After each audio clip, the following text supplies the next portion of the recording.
Jennifaye V. Brown, good morning and how are you? Good morning. How are you from a sunny Charleston, South Carolina, where the high today is going to be in the 70s? Oh my goodness, that's wonderful. Well, welcome to Tuesdays with Mike. I'm looking forward to this episode, particularly to have you as a guest and just to take the space to be able to listen to you and learn from you. We've enjoyed many parallelisms throughout our career, and I have treasured the amount that we've reconnected since combined sections this past year. And I'm just looking forward to spending time with you today. Thank you. Thank you for having me. Yes, excellent. Well, you and I have talked about this episode for just a little bit. We've got a Mhm. few questions that are well positioned for us. And then who knows where else our conversation might find ourselves. So let's get started before we get into the formalities of the questions. Let's just reflect as friends for just a moment of back into 1995 when we were both certified as NCSs, and 96 in Georgia, where we both attended combined sections meeting, and we were among a very small collection of certified specialists there. That's where we first met, and we've enjoyed so many parallels, and I'll say parallelisms along the way. I'll list a couple, and maybe you have a few also. Sure. Recently authored books. Both Yes. have been, continuing education lectures, have enjoyed primarily our time innovating as clinicians. What would you like to add on to that? Um, I would like to add that our parallelisms in terms of being published authors in journals has Mm. not been quite easy because we're clinicians by training. And it is very hard when your world is predominantly clinician based and you have the evidence from your environment and how to write that up in journals. And even having a PhD, I'm working on two manuscripts about AI and physical therapy education. And it's amazing to me um, how people don't appreciate the clinic work that is done and how it can be valuable information in journals. And I remember coming to bat to you and Julie about, why not? They know what they know. And it's Yeah, hard to get published. It is yeah, hard to get published, that period. is so Unless true. I you're can't. in academia and Yeah. you're doing the systematic work all the time. I know people got two, three, 400 pubs, but what they don't have that you and I have is the practical clinical aspect of what the research really shows and does in the environment. Wow, that is powerful. We're just kicking this off and you're already dropping nuggets like that. That's amazing. I mean, I was trying to calculate a few weeks ago about how many patients I've seen and trying to make it conservative over a 35-year career, something in the neighborhood of 25,000 patients. And you're so right, Jennifer. That accounts for more than Yeah. something, doesn't it? You Yes. know Yes. what does and doesn't work when you've got, rubber meets the road. You've got wheels hitting the Exactly. ground. You've got pistons in repetitions. That's amazing. I'm going to take a breath, just a moment, just to appreciate what you've bestowed on us there. Yes. Speaking of 35 years, Hmm. the first question that I'm enamored to ask of you and to learn from you is surrounding that consideration of the length of time you've been practicing. And I'll have to ask you, across your career span right now, what are some of the most unexpected changes that you've seen in healthcare and rehabilitation? And along with that, what do you foresee for the future? More change, and potentially even in what directions do you see and expect change? So there are two main topics I wanted to focus on: how insurance has changed the practice of physical therapy, and then how nutrition or the lack thereof is impacting physical therapy. And first, for insurance, I remember when there were no inpatient rehabs, you either stayed in the hospital, because I developed the floor where you got your stroke rehabilitation in acute care. And then I went on to develop the care map for whether you're going to go to an LTAC, because there was a long-term acute care back then. And Mm-hmm. then there was a skilled nursing facility when you go to an aged place. Right. And back then, more aged people were having strokes. But now I treat people with strokes under 30, and particularly under 55 on the Yeah. normative model now, Right. and outpatient and home health. So we are getting sicker and our length of stays are shorter, Mm, but insurance doesn't see that. mm, And so they will pay for inpatient rehab, but we're not through with the healing phase of stroke yet. And we know mm, the sequelae of stroke lasts about 4 to 6 weeks. This inflammatory process and this mhm, cascading effect is real. And why has it gotten worse? Because of the trifecta of chronic disease, as I call it: cholesterol problems, diabetes or insulin resistance problems, and a blood mhm, pressure problem. So mhm. people can be on all three medications for those and still have a stroke. And why do I think that? Sedentary behavior and nutrition. When we'll talk about that nutrition role.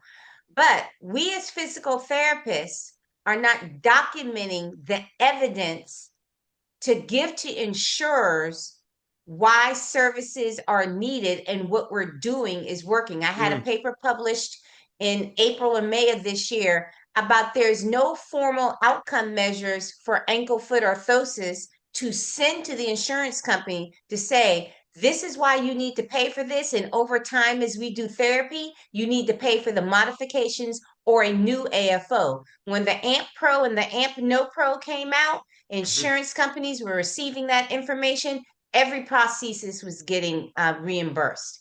And Yeah. so I see that the insurance is not paying for what is needed over time in my specialty area of stroke rehabilitation. Mhm. Furthermore, the care system is changing because of insurance. When I was younger and went to the doctor, I was in there at least 40 minutes or so because I tried to read 40. Now, my physician has to see 10 people, no, 10 minutes, six people in every hour. So when I went to my primary care physician and I since switched over, I had the list of my questions, and the nurse told me, you're not going to be able to get all those answered. So, what's Yeah. more important to you? And so, not only are the patients being subjected to a timed response for health because of insurance reimbursement, the practice of physical therapy is also changing because you need to make a profit margin. So I'm, Mhm. as the physical therapist, does the what I call an examination, and then you Mhm. evaluate the data to make the plan of care. Right. So, in order to meet the profit margin, you're not going to have me see the patient continually for the plan of care. You're going to have the physical therapist assistant see the Mhm. patient. So now Right. that changes the dynamic of our expectations for the physical therapist assistant. When they Yeah. come in here with this tech mentality, I said, oh no, I Yeah. need you to critically think, analyze, and reason. Whether you got it at school or not, Dr. Jennifaye V. Brown is going to mentor you because I need you to treat at this level for Yeah. the best outcome for the patient. So I Wow. really see a change in the therapist doing the examinations, the re-examinations, and then the PTAs doing the treatment, and then we circle back around. Right. Right. Oh my goodness. That is You've given a beautiful umbrella because you started this off with the consideration that persons are having stroke for a number of reasons. We believe that we're controlling them with medications, but we're having them earlier, younger in lives. Then you mentioned that we're pushing individuals through their critical one chance at rehabilitation before the physiology of the brain is ready for that. Because I heard you say that, and that's important. And we believe that we definitely have a critical time window. And then, we may be giving individuals their shot at rehab earlier than the brain's ready for it, and then they're not going to get another big bolus or dose of rehabilitation. So people now are amassing decades and decades of disability when you Yes, combine the earlier stroke, the shorter yes, period of time of rehabilitation, and that impetus of hurry up now and now it's essentially over. That's amazing because the entirety of what you've drawn out there talks to us now about health span, doesn't it? yes, Because health yes, span is what sacrifices. You can maybe still keep an individual alive. They've had a stroke at 51 years old and they live to 81 years old, but now because of these crunches in all these directions, you're telling us that we may have 30 years of disability rather than a stroke at 76, and 4 years of disability. We're talking about even more. It is a macrocosm, isn't it? Wow. yes, it is. And so, why aren't we changing the way we do physical therapy? Because Hmm. I get so many exercise programs to treat the it. Hmm. I've changed. I'm giving physical activity and exercise to treat the health span issues. Right. And Yeah. that's really different because you wouldn't tell somebody to do 10 reps of this 3 times a day if you know they're going to live another 30 years.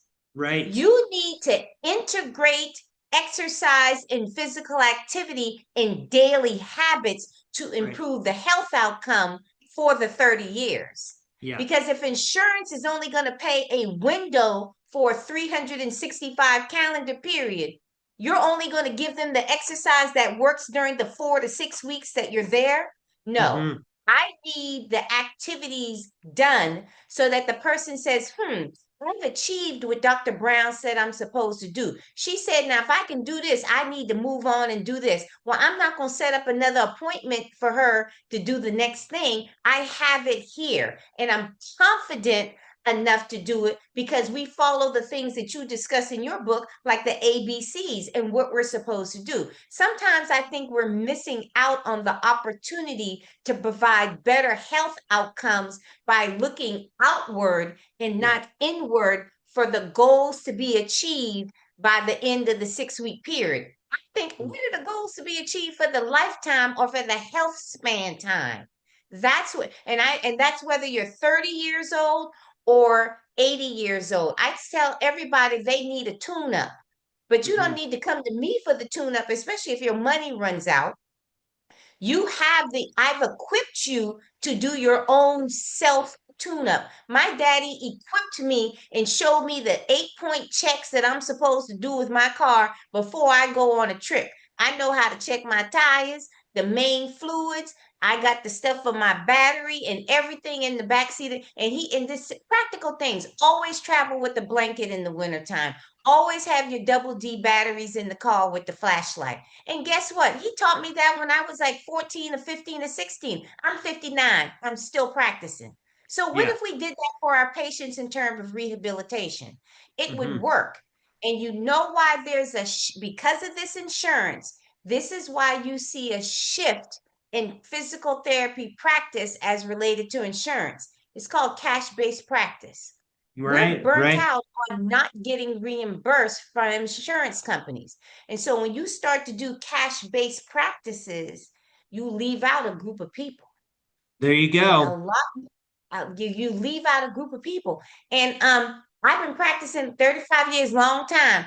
And for the people who were on Medicaid or underinsured, when I came to the house, I had deer meat waiting. I had fresh vegetables from the garden. And I had to tell one family, I said, I got to go treat some other people on the island. I can't go home and get, but see, they go deer hunting at 5 in the morning. I get there at 8 o'clock for the first thing. The meat's cut up ready for me. And my grandmama told me how to prep it and everything. I said, well, Yeah. I ain't going home now. I got to see all the people on the island. Okay, these Gullah Sea Islands. I got to see all the people. And by the time I came back from one person's house, the food was already cooked and ready for me to eat before I go back to the city. So Yeah. that's how you do. It's sometimes it's a bartering system. And what Yeah. are we bartering? What are we as private practitioners bartering so that we can keep our practices open? Mm. You need health specialists like you and me around because Mhm. people are not going to find them. And I see this cash-based business happening, but it's going to be an elitist thing, and Yeah. healthcare shouldn't be that way. It really shouldn't be that way. So that's the second biggest driver from insurance companies. How are Yeah. we going to sustain ourselves in this environment? And there's this shift, and those people that are shifting, I need you in the system to Yeah. provide. I really need you in the system. So I see you angling toward that second part of the question beautifully now, as I'm hearing you talk about what do you anticipate for the future? What changes are you looking for? And I believe that I'm hearing you tell me about empowerment of individuals so that as your father prepared you for the 8 point check of your car, you're now not only treating the individual for the condition and the diagnosis that they came in, you're attempting to empower individuals for the lifespan, health span that they've got in the healthcare environment that they live in that may not include them. They may not Yes, have a road to travel on and they may need to yes. reroute to another road. Did I hear you correctly with that? You heard me correctly, because sometimes I tell folks, that health ministry that you have in your church, make Mm, sure that health ministry is multidimensional. You need a mm, dentist, a cardiologist, a general practitioner, a mm, nutritionist, a physical therapist, an occupational therapist, a speech therapist, a certified health education specialist. That's mhm. what your health ministry should do for you and your Right. community. So when you go there, when there's a clinic, you can get seen and get what you need. If you're paying tithes to your church and your church is supposed to offer a community service, then that's what that health ministry service needs to look like. Because if you're underinsured for Medicaid or Medicare, you're not going to be able to go to a clinic. And so I think sometimes we at the community need to change how we Mm. provide health services. I see this in school systems too. Jennifaye, this is amazing what you're bringing to us, and it's well beyond what I had formulated in my mind for this question, because you're now talking about what has commonly been referred to as the third spaces in our lives. We talk about our homes and we talk about our workplaces and these third spaces in the forms of your community, your church now potentially supplying some of those things that these other spaces used to provide Mhm. insurance, healthcare access, etc., potentially filling in some of those gaps and seeing our roles as physical therapists being extensions through these third spaces as well. That is amazing and relevant content, obviously, to today's world. I want to move to the second question here Mhm. that brings us both into this world of expertise that you have through your care, as you mentioned, in home health, is consistent with your clinical practice, both in aquatics, with your book also as well. Let's talk about stroke and let's talk specifically about how do we know and how can we actualize the potential for people to improve after stroke for more than 6 months after the event. And I want you to feel free to elaborate here on what it means to improve and what aspects of the brain and body are available to improve, because we know that stroke, while we see the imaging in the brain, we know that it has far reaching effects into the body in the first few days thereafter. So, what do you want to communicate to our audience that helps us all see the potential that lasts beyond 6 months after having had a stroke? Okay, so first of all, I don't believe in plateau, and Hmm. we all need to define plateau. Hmm. Okay, so our brain is very efficient. It uses the least amount to get the greatest outcome. Hmm. So, in efficiencies, it depends on three things: where you had your stroke, the severity of your stroke, time without oxygen, and how large that stroke was. So, if you can get good emergent care, you reduce all of those factors and you reduce the amount of damage, and I'll stick with motor, to the cortical spinal tract. So, a Hmm. location is important because if you have it here in the cortex and everything is spread out, before the cona radiata comes together, you have a lesion here, you get maybe one. But if you have it down here in the crus cerebrae where everything's together, you've wiped out 90% of your cortical spinal tract. But then there's that 10%. That Hmm. 10% that wasn't affected, that interacts with everything else in your brain. Hmm. You have potential to do more in recovery in a different way. Sometimes we see recovery on the body structure function level, and we Hmm. want that repaired so we can go back to normal. But if it was lacking blood flow, ischemic, and had an infarct, be it ischemic or hemorrhagic, those tracks aren't coming back. But you have things that are spared that connects with other parts of the body. I've known people who've had a stroke and all of a sudden their creative side comes out that they never knew. They making money with doing art and creative works. They would have never known about that had it not been for this thing called the stroke that diminished some other comfortable functions that Hmm. they were used to doing. That's a recovery. We Yeah. need to look at how we look at recovery. That's Hmm. the problem. We want everything to be normal. Well, what was normal before your stroke was you weren't eating right, you led a sedentary behavior, and you weren't taking your medicines at all time. You were Hmm. highly stressed. So after the stroke now, let's do something different to have a better health span and health Wow. outcome.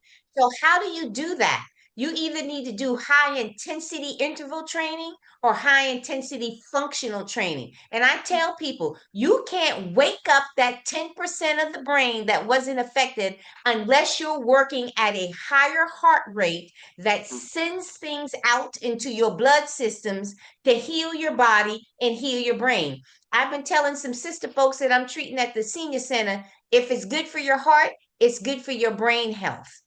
And I Hmm. need y'all to appreciate that. And so when you're in here in class, this is not the Timex Social Club as the song is called or the group is called. I need you working at high intensity to release the things in your bloodstream so not only your heart and your brain works better, your kidneys function. You Yeah. move all stuff out of your colon. You wouldn't have to be taking Metamucil and all these other things. High intensity is the new thing. Now, I know any movement is good movement.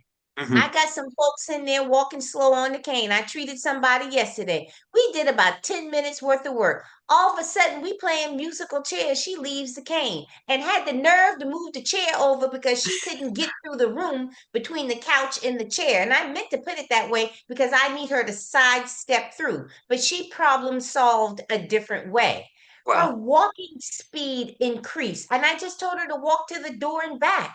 It increased. More arm swing. Just things change. But I had to do some high intensity work that she wasn't accustomed to. And I had to Yeah. activate some muscles that she wasn't using. So I Mhm. think we need to look at exercise differently. For those who can't do high intensity, I need you to do 10 seconds worth of something high intensity for the Mm, first time. mhm. Just 10 Right. seconds. And then I need to make it more difficult as the time increases. So Hmm. I'm really into that. I meet people where they are, and then I just speed it up. And it's easy to speed up. You just ask them what their favorite song is. And I Yeah. said, can I get it at a faster beat? I was at I think it was last week I was at a facility and I said, I'm gonna play my version of the song and then I'll play y'all's version. It was the hip hop version of Frankie Valli, Oh What a Night. I played my version first. Yeah. And then I played their version. And they moved more according to the beat. Wow. And so there's something to say about why high intensity training for 2 weeks at a certain facility will work and have outcomes. But how do we marry now that high intensity Mhm. evidence based practice research to the home? I've Right. been to public housing, and this is all they got, and they scared to walk outside. Let me help you create a path in the house. And I Mm. just need you to walk. When Marvin Gaye comes on, got to give it up, you give it up walking back and forth right up in here Yeah. for all 6 minutes and 83 seconds. And Yeah. then I want you to take your Borg scale at the end of the wall and write on the calendar, today I was an 8. The goal is to Mm. be a 4. Yeah. Yeah. Wow. And I love the commonality and the through line now. You're so consistent with your answer from my first question to this one, because again, we're talking about empowering people and you're Yes. talking about meeting them where they are and not forcing square pegs, round circles. Right. You're learning about the individual, empowering them so that whatever degree of frailty they've got, you are Yes. finding a way to extract some intensity from them to be able to mobilize the potential that they have in stroke. And it doesn't matter. You talked about this with regard to plateaus. You said, Yes. you don't believe in plateaus. Don't. And the reality is, it doesn't matter whether we're talking about aging or aging with a stroke. There's no individual that is tapped into all the potential that they've got. And you explained it so eloquently from both a neuroplastic standpoint, leaving 10% even in worst case scenario, but then you Yes. brought it all the way into a socioeconomic. And you said there are situations where we have an impoverished nervous system or an Mhm. impoverished individual, and I'm going to Yep. find a way to maximize what they have remaining, whether it is a socioeconomic or a brain resource standpoint. You're very unique in that, and there's a problem in your uniqueness that we need more people like you, and I know you're training more people like you, but I have great hopes for the future of physical therapy and rehabilitation to continue with the spirit that you're embodying here. Uh, Thank you. the third question is Mhm. clearly related, and I'm not even going to anticipate how you're going to answer it because you've already blown me away with your first two answers. We talk about the concept of neuroplasticity, and Mhm. we know that neuroplasticity is more than just recovery from, it is also all forms of learning that we do require new Yes. connections in the brain. Yes. I want to hear from you. We know people can remap their brain, and there Yes. is a tremendous amount to this 83 billion neurons that can make 5,000 to 100,000 connections. But I want to know from you whether you want to talk about more into neuroplasticity or of these other attributes that people can improve as they age. Talk to me about where you see these capacities to launch off of mistaken plateaus and how you see people can continue to improve. I love what you talked about for music and engagement, and I just want to hear you expand in any way you like on how people can improve as they age. So I think it's experiences. Hmm. We need to introduce different experiences to people. Hmm. I I get referrals from all over the country. And someone from Texas sent me their home program, and it was the same standard computer output called stroke rehabilitation exercises. And Hmm. then I asked a simple question: any of those exercises helping you function in your house? Mm. Because he still can't climb the stairs, Yeah. but he's still doing hip flexion with the knee bent, place the foot on the step. But did you actually get on the step? So Yeah. it's the experience that sends some information to a neuron that says, that sensory information, I never experienced something like that. Hmm. Maybe I should respond to it. Oh, Yeah. I'm getting more input from that now. Well, I'm going to give more out.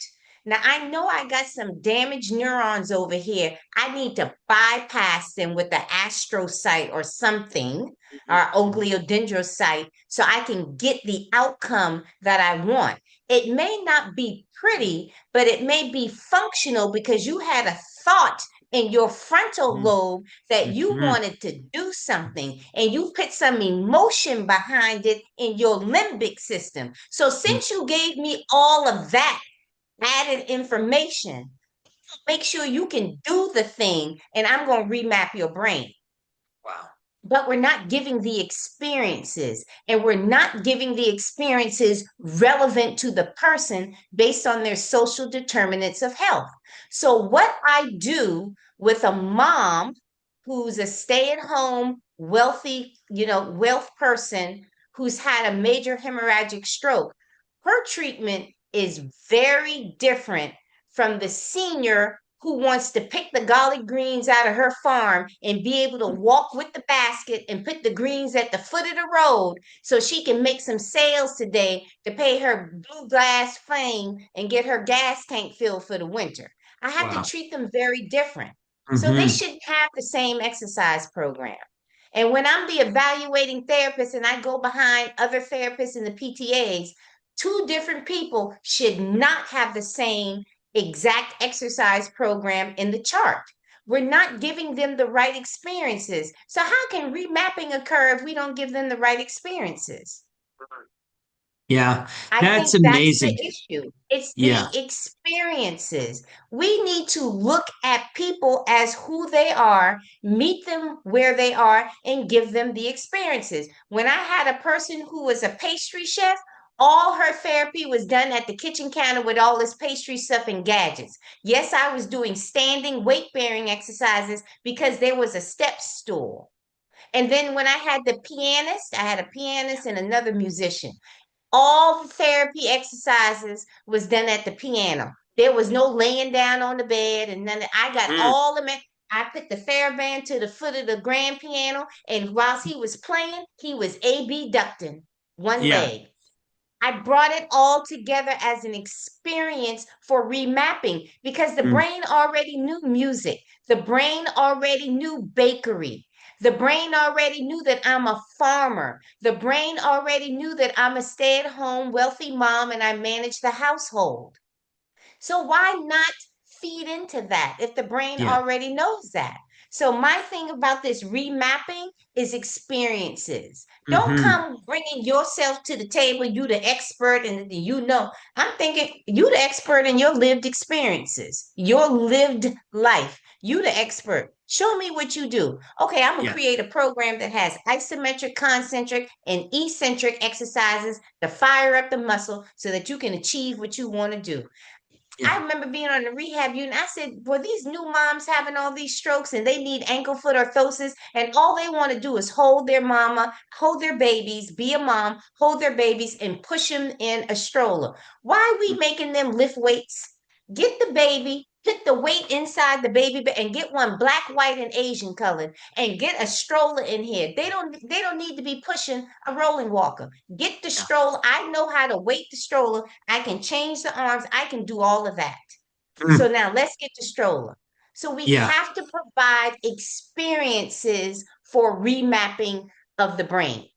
Yeah. The previous episode to yours was our good friend Dr. Julie Hirschberg, and she had the exact same message that you're bringing to us today, that in her career now, she is recognizing that task specificity is great, but salience is where it all is. And that's exactly what Yeah, you're saying right now. And I right. see that through line here of saying, if we don't have something that is personally task Mhm. specific, meaning salient and important to this individual, we don't actually create an acetylcholine tag that causes the brain to consolidate at Exactly. night a neuroplastic novel connection. You Right, can give me 55,000 repetitions of straight leg raises, and it's not going to make a neuroplastic connection for me right, because it is not an experience. right. One repetition of a significant experience can be more powerful than those Yes, 55,000 that are yes, a drop in the print off bucket. Yeah, yes. yeah. You're absolutely Experiencing. right. Yeah. Mm, The seniors at the class, one lady came up, she says, "Why do you keep telling us to slow down, slow down? I got to get all the reps in." I said, "Who told you you need to get all the reps in?" I said, "My therapist. I need to do 50 of these a day to get better." And I'm thinking, you still got a limp, don't you? Now, when mm, I tell y'all I want y'all to stand and I want your pelvis level, I am strengthening the isometric hip abductor. We call it frontal plane stability. If you mm. don't want to drop off when you're walking, I need you to lift your leg up in the air and hold it there for 3 to 5 seconds and lower it down slow. And everybody telling me, "We're so tired after your class and we only do 10 reps of the exercise." Because I said I have y'all doing 10 reps right related to a function. Yeah. And there you go again, empowering individuals in how you're educating them, right? Because Yeah. you're helping them understand the why for the experience. And now you're making an exercise something that is relevant to Hmm. their lives for how to step over, prevent a fall, move their leg to touch a different pedal on the piano, etc. Yes. All of these things become relevant experiences rather than rote Yes. experiences. And you're touching people, you're Right. touching them by putting them back into the environment and bringing the therapy to them, and to Right. the activities that are important. That's beautiful.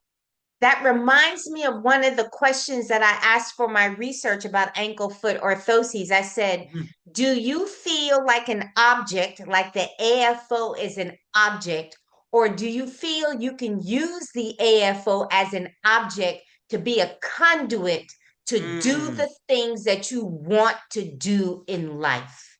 And mhm, so I have to make the connection why wearing the proper AFO that fits your personality is going to cause you to go out and do the things that you want to do confidently, as well as prevent falls and looks mhm. good on you. And you have Yes. that little swagger about you. It's really important. It's Yeah. really important. It really helped me change the way I make ankle foot orthosis because I was telling the folks, I need y'all to walk for your health. It's the cheapest thing. You can do it in your house. You don't have to go to the gym. And ain't nobody in the rural area, 47 miles away from the city of Charleston, was going to come to the mall and go into the mall walking program. I tell you to do that. Can you walk to the foot of the road at the mailbox in a timely manner, safely, and get your mail while holding an umbrella when it Yeah. rains? Yeah. Function, purpose. You know, I I'm so enamored by what you're bringing to us here. If you have time, I'd like to just add in a bonus question for our Sure. discussion, just because it really is purposeful.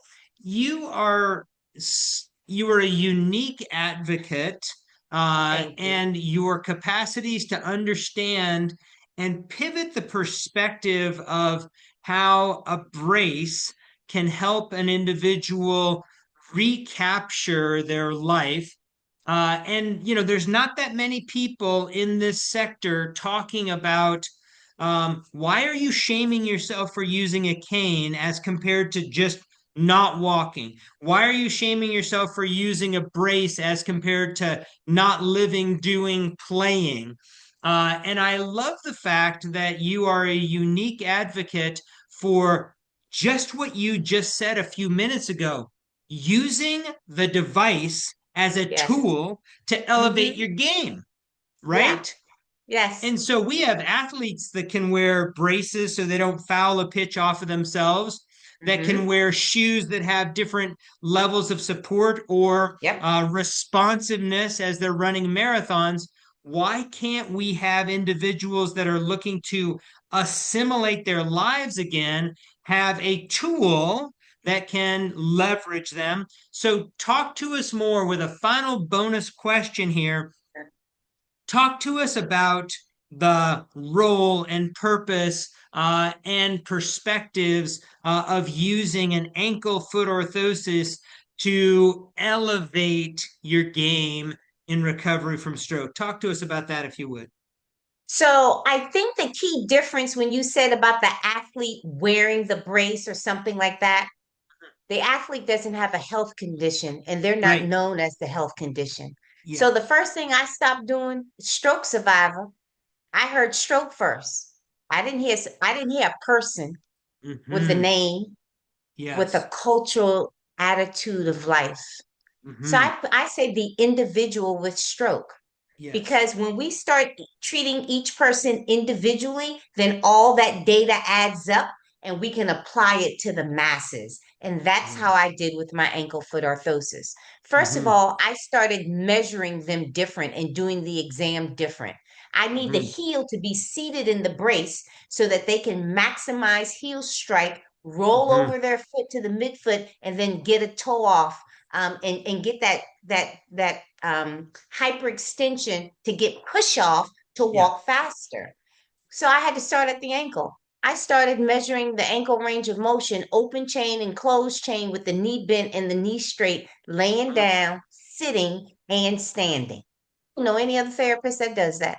And Yeah. then they want to know, well, how come people wearing my braces? Because I took the measurement first. And Hmm. I took it in optimal ways that related to function. People lay down, then they got to get up and sit, and then Yeah. they got to stand up and take a step. Yeah. So the foot is different, non-weight bearing supine, than it is non-weight bearing sitting, than Hmm. it is weight bearing and non-weight bearing standing, depending on the length of the hamstring, the tone in the quads. Don't forget about the posterior tibialis, that plantar flex and inverts. And they want to know, Jennifer, why are you measuring the hind foot with that small little inclinometer that you have? I said, because I want the people to have a better AFO so that they Yeah. can function. Sometimes you have to go the extra mile. And Hmm. so I really think for me as the therapist, it starts with the examination and then asking the questions during the subjective history. What is it that you like to do? Hmm. What do you wear during the day? What's your favorite shoe? Bring the shoe in so I can look at it and see where it's worn in your toe scuff and the lateral border and look at the wedges on the outside. Then I take your sole out of the shoe and I look at your weight bearing spots. And then I measure for pathological reflexes of the foot. I'm doing a lot, but what I'm really doing is being an expert clinician. Hmm. And that's the people like me, you, the Julies out there in the world. That's why folks continue to come to us Yeah. because we just do a little bit more and we do it efficiently. And after 35 years, you just really don't mind doing it because, at this point, am I going? I need time more than I need money, and I'd Yeah. rather spend time with people who will benefit and who want to benefit. And I Yeah. think maybe this is why I'm so energetic about what I do, but really, the key difference for getting them to wear that brace and embracing life is I don't see them as a health condition. They don't have a health condition. The athlete doesn't have a health condition. And so I see them as who they are and what they can do and be and have Yeah. done and will do. Now, I tell them it ain't going to be easy. You got Hmm. to exercise every day. And I want your exercise to be fun and fulfilling. I Yeah. don't want it to be 3 times 10 reps and 8 exercises. I want the exercise and the physical activity to be fun and fulfilling. I don't care if you playing bridge. When it's time for you to put your hand out on the table, your knee should be pressing up against the table, doing the isometric hip flexion. Yeah. Yeah. Fun That's and great. fulfilling. I love it. So that's Jennifaye, why I think keep going. Tell me. I was going to say that's why I think I've had success with people wearing my ankle foot orthoses. And the Yeah. book is called Brace Yourself: Everything You Need to Know About AFOs After Stroke. It is made for the individual with stroke to empower them with the knowledge they need to know to ask and inquire about their ankle foot orthosis. There's a chapter in there for physical therapists, what you should be examining. There's a chapter in there for orthotists, what you should be doing from the perspective of the patient. We know the orthotists are really great at the technical aspects of the Mm. AFO, but they don't know how to link the technical aspect of the AFO to the passions of the heart of the individual. Yeah. Amazing. I mean, if we think about how would an individual title the episode that you have created and bestowed? And I actually think it's quite easy because when an individual is interacting with Jennifaye V. Brown, I think that the uh, resounding subtitle is Brace Yourself, right? Because you're going to come with the truth. You're going to Mm-hmm. come with a novel Mm-hmm. perspective that has grassroots experience with thousands of patients and Yes. decades of years. And I think people need to brace themselves to Right. be able to say, wow, I need to change some of my perspectives based on what this person's lived experiences as a healthcare provider and wellness provider is telling me. And then we bring it all back together to be consistent and resonant with the title of your book, Brace Yourself. So I can't thank you enough for putting me into a position where I'm a recipient of education here and bracing myself for your perspectives, causing me to even inflect some of my own thoughts. I just you're a treasure. You're wonderful. And before we started recording, you mentioned that you were endowing a scholarship in your mother's name. Why don't we close with just a moment? Can you tell us your mom's name and the name of that scholarship? I want to hear about that as well.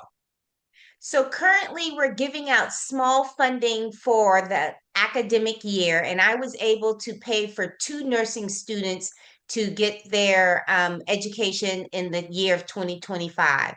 It's the Mary Louise Steplight Brown LPN Scholarship at Trident Technical College. My mother was delivered by a midwife whose grandmother was a freed slave. And my mom was one of the first nurses in the rural area where she was born in Ravenel, South Carolina, to be a nurse. And my father was in the movement. So she stayed at home with us. And she really didn't have to practice until after their divorce. And she ended up practicing nursing for 47 years. And if I had the time or the herewithal, I would tell my mom, not only was she a good mom, she was a very good nurse. She would nurse my sister who had sickle cell and has died from sickle cell. And I just look back on it now. If I ever get sick in the hospital, I want someone like my mom to treat me. Yeah, So, yeah. yes, That's a great and lovely, lovely place to wrap up. Thank you for thank sharing you. her Thank you. story. Thank you for sharing your family story with generations there as well. Thank you. Jennifaye, I know that this episode will be impactful for many individuals, and I want to just wish you the best of the remainder of your day, and I'll look forward to meeting with you again in person soon. Thank you so much for having me. Be blessed. Bye bye. Take care. Bye bye.